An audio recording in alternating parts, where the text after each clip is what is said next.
விமானப்படை சாகசத்தை பார்த்து முடித்து திரும்பிய போது அங்கு ஒரு அசாதாரண சூழல் ஏற்பட்டது. வெயில், நீர்ச்சத்து குறைபாடு உள்ளிட்ட காரணங்களால் தற்போது வரை 200க்கும் மேற்பட்டோர் மருத்துவமனைகளில் அனுமதிக்கப்பட்டு இருக்கிறார்கள். 5 பேர் மயக்கமடைந்து உயிரிழந்திருக்கிறார்கள். போதிய அளவில் குடிநீர் வசதி இல்லை, கழிப்பிட வசதி இல்லை போன்ற குற்றச்சாட்டுகள் தொடர்ந்து எழுந்த வண்ணம் இருக்கின்றன. பல தரப்பிலிருந்தும் இந்த நிகழ்ச்சி ஏற்பாடு குறித்து பல்வேறு கேள்விகளும் எழுப்பப்பட்டு வருகிறது. அது தொடர்பான செய்திகளை நாம் தற்பொழுது பார்த்து வருகிறோம். பிங்க் வாகன கழிவறைகள் மட்டுமே 3 என்ற எண்ணிக்கையில் அங்கு களத்தில் இருந்தது. மற்றபடி கழிப்பிட வசதிகள் வந்த மக்களின் எண்ணிக்கைக்கு ஏற்ற வகையில் போதுமானதாக இல்லை. குடிநீர் வசதியும் இல்லை. வெயிலின் தாக்கம் அதிகம் இருந்த காரணத்தினால் அங்கு 200க்கும் மேற்பட்ட மக்கள் மயக்கமடைந்து நீர்ச்சத்து குறைபாடு காரணமாக தற்பொழுது மருத்துவமனையில் அனுமதிக்கப்பட்டு சிகிச்சை பெற்று வருகிறார்கள்.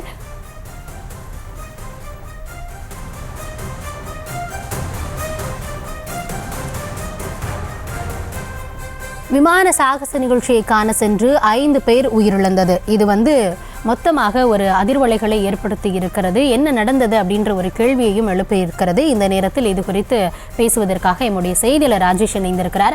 ராஜேஷ், நேற்றைய தினம் வரும்பொழுது மக்கள் எல்லாமே ஒரு உற்சாகத்தில் வந்தாங்க. வான் சாகச நிகழ்ச்சியை காண செல்கிறோம், சென்னையில் 20 ஆண்டுகளுக்கு பிறகாக நடைபெறுகிறது அப்படின்னு பலதரப்பட்ட மக்கள் உற்சாகத்தோட களத்தில் பேசின விவரங்கள் எல்லாம் நாமளுமே களத்தில் இருந்து பார்த்திருந்தோம். ஆனால் நேரம் செல்ல செல்ல நிகழ்ச்சி முடிந்ததற்கு பிறகு அந்த காட்சி அப்படியே வேற மாதிரி மாறிவிட்டது. 5 பேர் உயிரிழப்பு, 200 பேர் மருத்துவமனையில் அனுமதி, பலருக்கு பலவிதமான பாதிப்புகள் அப்படின்னு தொடர்ந்து பல சோகமான நிகழ்வுகள் அரங்கேறி வருகிறது. ஆக்சுவலா களத்துல என்ன மாதிரியான ஒரு சூழல் ஆரம்பத்தில் இருந்தது, அது எப்படி இப்படி மாறியது?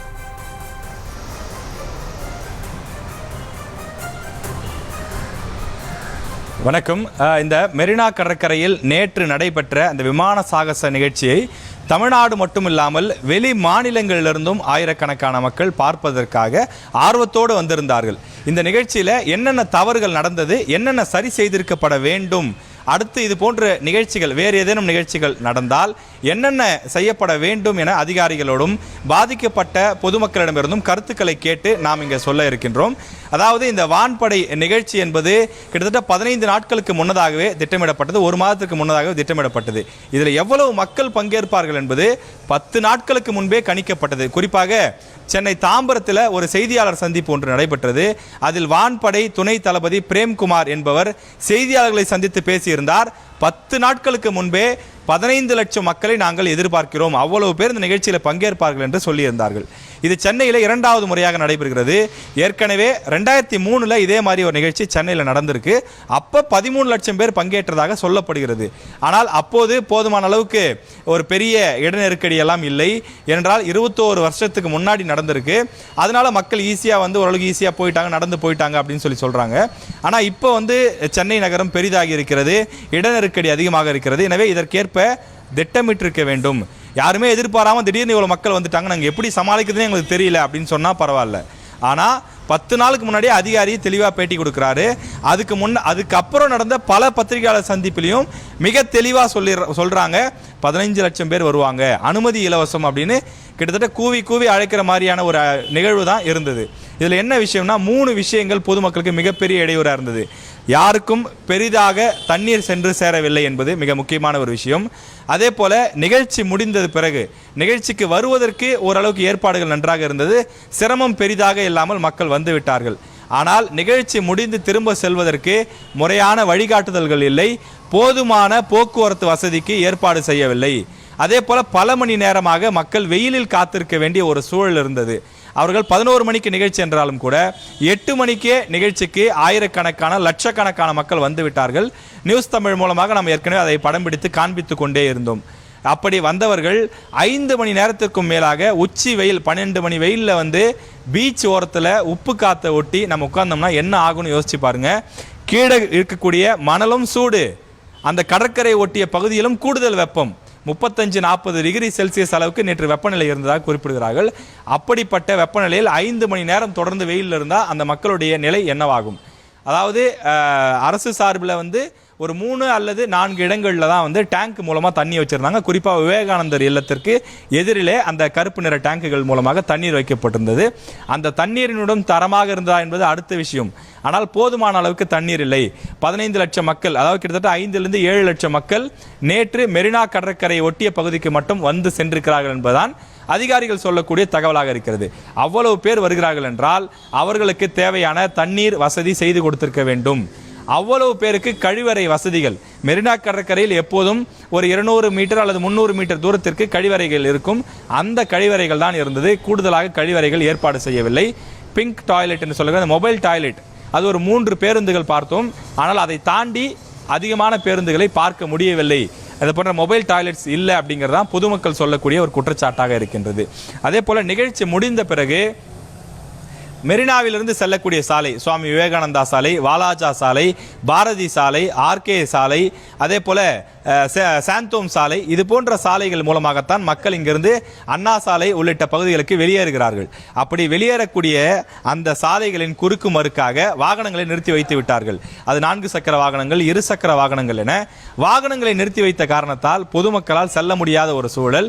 அதே மாதிரி டியூட்டிக்கு போட்டிருந்த போலீஸும் பார்த்தீங்கன்னா அவங்களுக்கு ஒரு இன்ஸ்ட்ரக்ஷன் ப்ராப்பராக கொடுக்கப்படலன்னு சொல்லி சொல்றாங்க. அதனால பொதுமக்கள் கலைந்து செல்லும் போது பல காவலர்கள் தாங்கள் கொண்டு வந்த வாகனத்தின் மூலமாக அவர்களும் வீட்டிற்கு செல்லக்கூடிய நிலை இருந்தது. அதனால் அவர்கள் பொதுமக்களை சரியாக டைரக்ட் பண்ண முடியாத ஒரு நிலை இருந்தால் குறிப்பிடுகிறார்கள். பலரும் மயக்கமுற்று கீழே விழுந்த போது ஆம்புலன்ஸ் வாகனங்கள் உள்ளே வர முடியாத சூழல். ஆம்புலன்ஸ் வாகனங்களுக்கு செல்போன் மூலமாக தொடர்பு கொள்ள முடியல. கிட்டத்தட்ட லட்சக்கணக்கான மக்கள் ஒரு இடத்துல குவிறாங்கன்னு சொன்னால் அந்த இடத்துல டெம்பரவரி டவர்ஸ் வைக்கப்பட வேண்டும் என்பது விதி. ஆனால் நேற்று டெம்பரவரி டவர்ஸ் வைத்ததாக தெரியவில்லை. இதனால் செல்போனில் டவர் கிடைக்காத காரணத்தினால மக்கள் மிகவும் நொந்து போனாங்க. குழந்தைங்களை கூட்டிட்டு வந்து தொலைச்சிட்டு அழுதுட்டு இருந்தாங்க. கணவன் மனைவிகளை தொலைத்து விட்டு அழுது கொண்டிருந்தார்கள். வயதானவர்கள் வந்தவர்கள் அவர்கள் தங்கள் குடும்பத்தாரை இழந்துவிட்டு எங்க இருக்கிறாங்க ரொம்ப தேடிட்டு இருந்தாங்க. அது ரொம்ப பெரிய பிரச்சனை. அந்த கையில் செல்போன் இருந்தும் தொடர்பு கொள்ள முடியல. நாமளே நம்ம நியூஸ் தமிழ் தொலைக்காட்சியில் பேட்டி எடுத்து போட்டிருக்கிறோம். இப்போ போக்குவரத்துக்கு வருவோம். போக்குவரத்துக்கு பார்த்தீங்கன்னா ஒரு IPL மேட்ச் நடத்தினா ஃப்ரீ பாஸ் கொடுக்குறீங்க, ஃப்ரீ டிக்கெட்ஸ் கொடுக்குறீங்க. 10:30 மணிக்கு மேலே டிராவல் பண்ணுறதுக்கு மெட்ரோ ட்ரெயின் வசதி இருக்குது, மின்சார ட்ரெயின் வசதி இருக்குது, சிறப்பு பேருந்துகள்லாம் விடப்படுது. ஆனால் லட்சக்கணக்கான மக்கள் வந்த இந்த நிகழ்ச்சிக்கு ரெகுலராக இயங்கக்கூடிய பேருந்துகள், ரெகுலராக போகக்கூடிய அந்த மின்சார ரயில், மெட்ரோ ரயிலாம் குறைந்த அளவில் தான் இயக்கப்பட்டுச்சு. வழக்கமாக இயக்கிற அளவுக்கு இயக்கிருந்தா கூட மக்கள் ஓரளவுக்கு அட்ஜஸ்ட் பண்ணி போயிட்டு இருப்பாங்க அப்படின்னு சொல்கிறாங்க. மக்கள் கூடிவிடக்கூடாது என்பதற்காக காலையில் சில மின்சார ரயில்கள் நிறுத்தப்பட்டதாகவெல்லாம் அதிகாரிகள் தரப்பில் சொல்லப்படுகிறது. இவையெல்லாம் விசாரிக்கப்பட வேண்டும். எந்த அழுத்தத்தின் காரணமாக இவை நிறுத்தப்பட்டது என்பதையெல்லாம் விசாரிக்க வேண்டும். ஒரு AR ரகுமான் கான்செப்ட், ஒரு யுவன் சங்கர் ராஜா மியூசிக் கான்செப்ட் நடக்குதுன்னா கூட அதுக்கு கவனம் செலுத்தி இலவசமாக பேருந்துகளோ அல்லது கூடுதல் எண்ணிக்கையில் பேருந்துகளோ இயக்கப்படுகின்றது. ஆனால் நேற்றைய தினம் அது போன்ற நிகழ்ச்சிகள் நடத்தப்படவில்லை. மக்கள் குடிக்கிறதுக்கு தண்ணி இல்லாமல் கழிவு நீரிலிருந்து சுத்திகரித்து செடிக்கு விடுவாங்க. நீங்கள் பார்த்துருப்பீங்க, செடிக்கெல்லாம் வந்து எந்த தண்ணி யூஸ் பண்ணணும் உங்களுக்கு தெரியும், சுத்திகரிக்கப்பட்ட தண்ணீர். அந்த தண்ணியை பிடிச்சி குடித்தாங்க. நம்மக்கிட்ட விஷுவல்ஸ் இருக்குன்னு செய்தி போட்டிருக்கிறோம். அப்போ இந்த அளவுக்கு ஒரு மோசமான ஒரு நிலை என்பது இருந்தது. இதற்கான காரணம் யார் என்பதை கண்டறிந்து அவர்கள் மீது நடவடிக்கை எடுக்கப்பட வேண்டும் என்பதுதான் பொதுமக்களுடைய குற்றச்சாட்டாக இருக்கிறது. அரசியல் கட்சியினர், பாமகவிலிருந்து, விடுதலை சிறுத்தைகள் கட்சியிலிருந்து, அதிமுகவிலிருந்து அனைத்து கட்சிகளும் இன்றைக்கு அறிக்கைகள் கொடுத்திருக்கிறார்கள், பேட்டிகள் கொடுத்திருக்கிறார்கள். இது போன்ற தவறுகள் இனி நடைபெறக்கூடாது. இந்த தவறு நடந்ததற்கு யார் காரணம்? ஏற்கனவே ஒருங்கிணைப்பு மீட்டிங் அப்படின்னு சொல்லி மீட்டிங்லாம் போட்டு நடத்தினாங்க. பல அதிகாரிகள், துறை சார்ந்த காவல்துறை, பொதுத்துறை, உள்துறை உள்ளிட்ட பல துறைகளில் இருந்து அதிகாரிகள்லாம் கலந்துக்கிட்டாங்க. எவ்வளோ மக்கள் வருவாங்க, எந்த வழியாக உள்ள வர போகிறாங்க, எந்த வழியாக வெளியே போக போகிறாங்கலாம் திட்டமிடல்லாம் நடத்தப்பட்டது. அப்படி திட்டமிடல் செய்யப்பட்டும் சொதப்பியது ஏன்? இன்றைக்கு வந்து எந்த தவறுமே நடைபெறவில்லை என்ற விளக்கங்கள் கொடுக்கப்பட்டாலும் கூட தவறுகள் நடைபெற்றது. போதுமான அடிப்படை வசதிகள் இல்லை. பேருந்துகளோ, குடிநீரோ, கழிவறை வசதியோ அங்கு மூச்சு முட்டக்கூடிய அளவுக்கு இருந்தது என்பதுதான், கூட்டம் இருந்தா என்பதுதான் உண்மை. இதை வந்து எப்படி பண்ணியிருக்கலாம் அப்படின்னு சொல்லி எக்ஸ்பர்ட் சில பேர் வந்து ஒப்பீனியன் சொல்கிறாங்க. நீங்கள் வந்து அனுமதி இலவசமாக கொடுத்தீங்க, அது வரவேற்பத்தக்கது. ஆனால் ஒரு ஆன்லைன் பாஸ் மாதிரி, ஒரு என்ட்ரி மாதிரி கொடுத்துருக்கலாம். அப்படின்னா எவ்வளோ பேர் உள்ளே வர போகிறாங்கன்னு ஒரு ஐடியா கிடைச்சிருக்கும்.